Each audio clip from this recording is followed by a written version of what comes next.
Aláròyé máa wí o. àwọn eléyìí jí bàbá kọmíṣánná gbé wọ́n tún pa á dànù. iléeṣẹ́ àjọ ààbò ara ẹni láàbò ìlú ìyẹn Nigerian Security and Civil Defence Corps NSCDC táwọn èèyàn tún mọ̀ sí Civil Defence ẹ̀ka ti ìpínlẹ̀ Nasarawa ti ṣàfihàn àwọn ògbólógbòó afurasí ọ̀daràn márùn-ún kan tí wọ́n jẹ́ ara ikọ̀ ajínigbé. wọ́n láwọn eléyìí ni wọ́n lọ jí bàbá àgbàlagbà kan kọ́múrèèdì Daniel Umaru Lagi gbé láìpẹ́ yìí tí wọ́n sì dá ẹ̀mí rẹ̀ légbodò lákàtà wọn. alàgbà Lagi tí wọ́n pa bí ẹni pẹran yìí ni bàbá tó bí kọmíṣánná fétò ìdájọ́ ìyẹn attorney general tẹ́lẹ̀rí nípínlẹ̀ Nasarawa amòfin Innocent Lagi. òun náà sì tún ni bàbá pòfẹ́sọ̀ Theophilus Lagi tí í ṣe igbákejì ọ̀gá àgbà fásitì ìpínlẹ̀ Nasarawa ìyẹn Nasarawa State University Nsuk tó wà nílùú Kẹ́fí.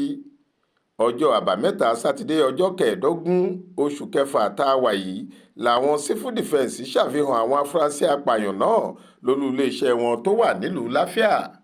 nínú àtẹ̀jáde kan tí ọ̀gá àgbà Civil Defence ìpínlẹ̀ ọ̀hún Ismaila Abdullahi fi léde ó ní àjọṣepọ̀ ẹ̀ka iléeṣẹ́ NSCDC àti àwọn ológun ikọ̀ Operation Wild Stroke ló mú kọ́wọ́ tètè bá àwọn amòòkùnṣìkà ẹ̀dá yìí.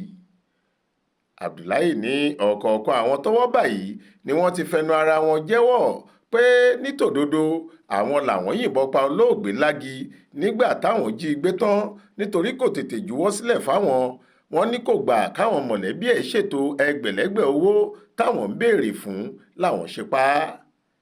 ẹ ó rántí pé ọjọ́ 28 oṣù karùn-ún ọdún 2024 yìí làwọn agbébọn kan lọ ká bàbá àgbàlagbà ọ̀hún mọ́ ilé rẹ̀ tó wà nílùú Wamba.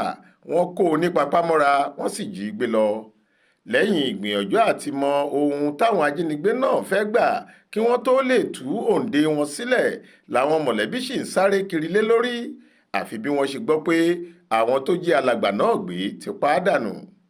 ọjọ́ kẹta oṣù kẹfà tá a wà yìí ni wọ́n kan òkú rẹ̀ níbi tí wọ́n pa á sí nínú igbó Nasarawa. látìgbà náà làwọn ológun àtàwọn agbófinró gbogbo yòókù ti ń wá àwọn ọ̀dájú ẹ̀dá tó hùwà láabi yìí kó tóó di pé ọwọ́ tẹ̀ wọ́n báyìí.